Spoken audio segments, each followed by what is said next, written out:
Well, good afternoon, everybody. 6 minutes now past the hour, 3 o'clock on Super Talk. Brian Wilson in the chair and on the air. 22nd day of June, first full day of summer. There are a lot of things hopping and bopping today, a lot of things going on. I will just give you the headline on the submersible story. Not a good outcome, and there are details that we'll share with you. I know a lot of people get into the car about this time of day and they start, making their way home, or they're in the car at the top of the hour, and so we need to bring you the very latest. We will get to that story coming up, but another breaking story from the State House here in Tennessee. There was a complete shutdown of the Cordell Hall building today after apparently they opened up some envelopes up there and some kind of white substance was there. Well, rather than give you what we've heard, why don't we go straight to the source on it? Joining us here on the Newsmaker Hotline is Speaker of the House Cameron Sexton. Mr. Speaker, thank you for joining us here on the drive. So I guess it all started about the 11 o'clock hour. What can you tell us about what happened today with regard to the mail and where we are in that investigation right now? Yeah, thanks for having me on, Brian. Several members of House leadership, including myself, received letters today that when staff opened them, that there was a white substance that was in the envelopes with a letter. And at that point, the Nashville Fire and Hazmat teams and the Highway Patrol were all contacted, and then they came in and cordoned off the whole block almost and shut down Cordell Hall and investigated and took samples of the letters, and then took all the evidence. And I think my understanding now is the FBI has now handed over the investigation to the FBI. And now they're leading the investigation over the letters that were received today. All right. So letters suggest that there was a message. What can you tell me about the message that was in the letter that caused all the problem? I haven't seen it yet. My understanding is it was kind of jumbled, and it was potentially, and maybe it's hard to tell, in many different forms, and so there's an ongoing investigation in it. Something similar happened in Kansas a couple of days ago, right? And we're fully expecting and waiting to think maybe there'll be more letters. Right now, it looks like it was just a few members in Republican leadership that got them, but we're waiting to see what the next couple of days may bring. So can you give me any indication of the topic, generically? What was the topic that seemed to be the focus of the letters? It's a general thing. We've been receiving threats, especially some of us in leadership, ever since we got out of session. And almost every threat we get, it's all about different things that Tennessee has done, and or pieces of legislation, or they just don't like us. So it's all within the same realm of every other threat that we've gotten at this point. This one was just, instead of being a phone call or a voice message, this was an actual letter that had a white substance in it. All right. And as far as we know, the white substance is not hazardous, and there's been an all clear on that regard, right? It has been an all clear. My understanding is the initial test indicated what you said. I don't know if there's additional tests that they will do, but they have taken all the different letters and envelopes that have been received, tested it, given it all clear, and they handed it over to the FBI. Well, this is a bit troubling and a bit scary. How do you feel about all this? Well, I mean, Brian, the world's changing, man. I mean, I can tell you it's different out there, and this is leading up to special session, and so we're reviewing all of our protocols and processes and security, and doing a lot of things to prepare for that as well. It just goes back to the whole thing, which is people. There were people during session that were peaceful protesters, but not all of them that were there were peaceful protesters. A lot of them were paid protesters. They were antagonists. And this just continues to go down the same road in anticipation of what's coming in August, and it follows up with the story that was run about the progressives and teaching people how to protest and how to bring guns to the protest and where to stand. So it's an accumulation, unfortunately, of what's been going on in our state now for a couple of years. Well, and I guess that I sort of think that these things are related. It would seem that they're related. So let me just ask you. I've been on record on this program as saying I think it's time to give up on that idea of the special session. That you don't have the information that you hope to have from the manifesto, and it doesn't look like, based on this lawsuit, I think last time I checked, there's 26, 27 lawyers that are involved in that particular piece of litigation, and it seems to be moving very slowly. Not likely that you're going to get any kind of indication of what was the motivation of the shooter.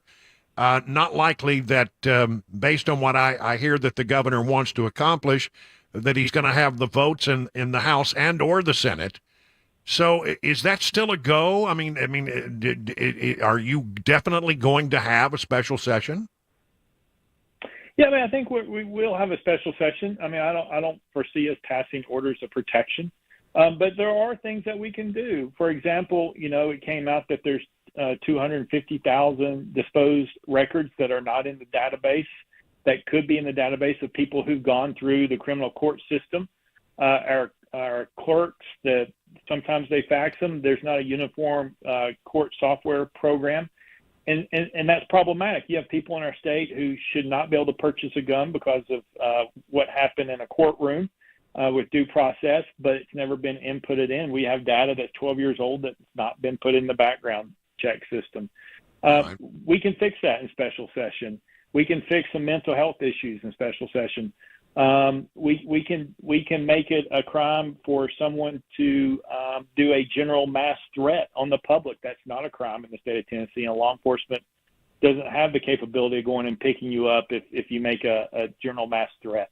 You have to make a specific threat. And so there are things that we can do that I think will make us safer, that will continue there, and that will get us the information in the background check that will be real time and be useful and will do what it's designed to do. So I think there's things that we can do. The orders of protection, red flag laws don't really see us doing that. Yeah, that's certainly the read that I get, and you have a much better read on it than I do, that you just don't have the votes for that measure.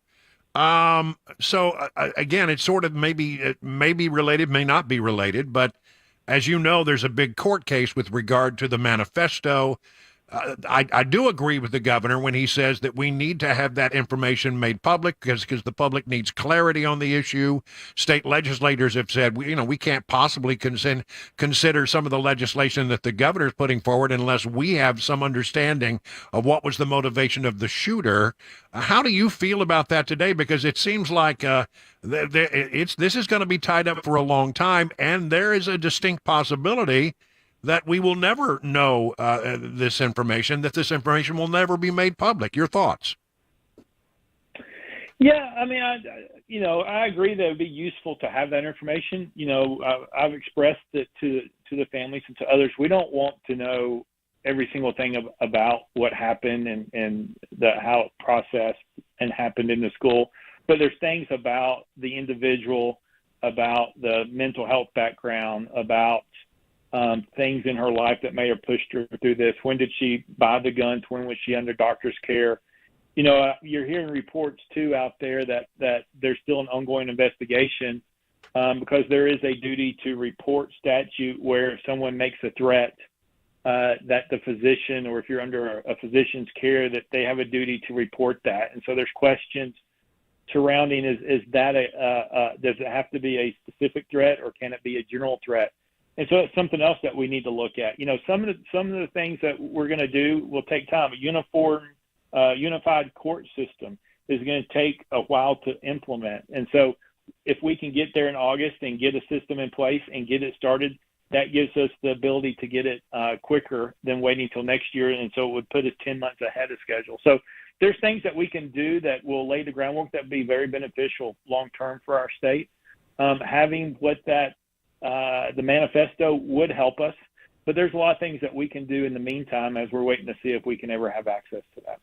How confident are you, Mr. Speaker, that you can carry out a special session and have it conducted safely, given some of the things what happened today? Again, that's another example. Are we going to be having more of that kind of stuff?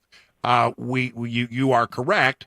There are those who have made it known that they want to cause a lot of mayhem in the upcoming special session, and that could be a real problem.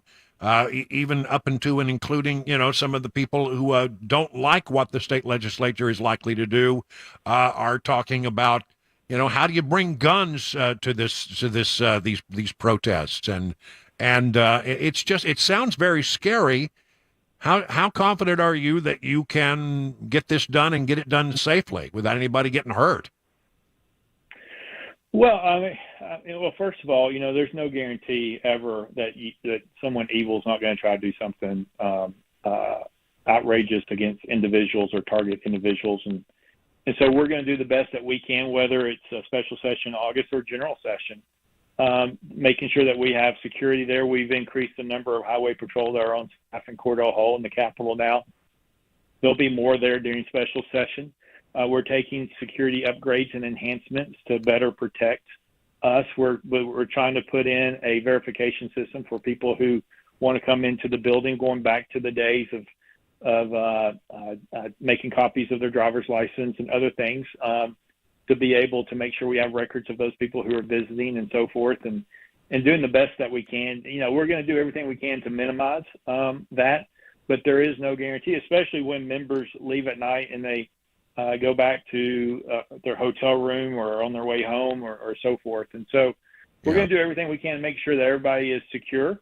But in the last year and a half, since the violent protests and the riots in Nashville a couple of years ago, right. There's just a part of the population, a small part of the population, that wants to have chaos and that want to go out there, and they don't want you to do anything. They want to have they want you to be. They want to bully you and make you feel like that that you're in harm's way, and try to limit what you want to do. And we're not going to pay attention to them. We're going to continue to do what the Tennessee people want us to do. All right. So just to recap the situation that started this morning in the 11 o'clock hour, you've given an all clear. It was letters sent to leadership and a few others up on the Hill. And the TBI has now apparently brought in the FBI. Is that correct? That's my understanding, yes. Wow. Well, okay, there we have it. Mr. Speaker, thank you so much for bringing us up to date at the last minute. We always appreciate you joining us here on The Drive. Yes, sir. Thank you, Brian. All right, so there you have it. Around 11 o'clock, 11:30, somewhere around that time, they shut down parts of the Cordell Hull building after they received letters that had a suspicious substance in them. Apparently, they have done some initial testing on that substance and think it is not hazardous. But once again, this is the kind of stuff that we're dealing with right now in the state of Tennessee as we approach, and you heard the speaker say, it looks like there will indeed be a special session. Probably won't take up the governor's legislation in any serious way if it doesn't expect it to pass. But we're going to have a very sensitive situation in August as these hearings and the special session begins. And will there be some gun legislation? Yes. Will there be protests? It seems certain there will be. And some of the protesters have suggested, and there's actual audio tape of this, that they might be out to cause a lot of mayhem.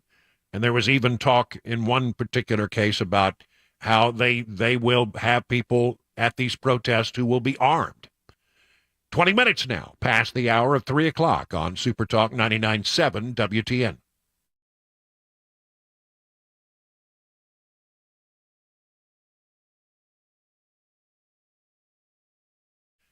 Well, if you're in the market for a pole barn, the two brothers that run Stoltz Co. are the guys you need to talk to.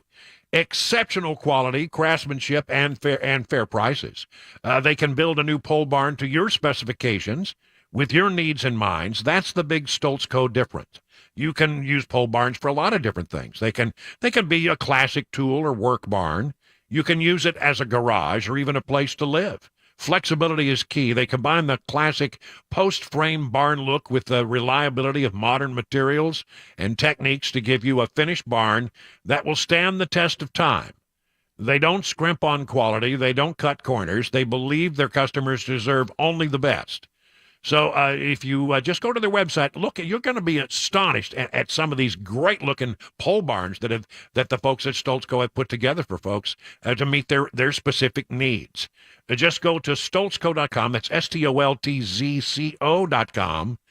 Tell them that your friend and radio buddy Brian Wilson sent you. Here's the number, 615-622-5992. Stoltzco, where quality workmanship and a great customer service is affordable. Again, that number, 615-622-5992.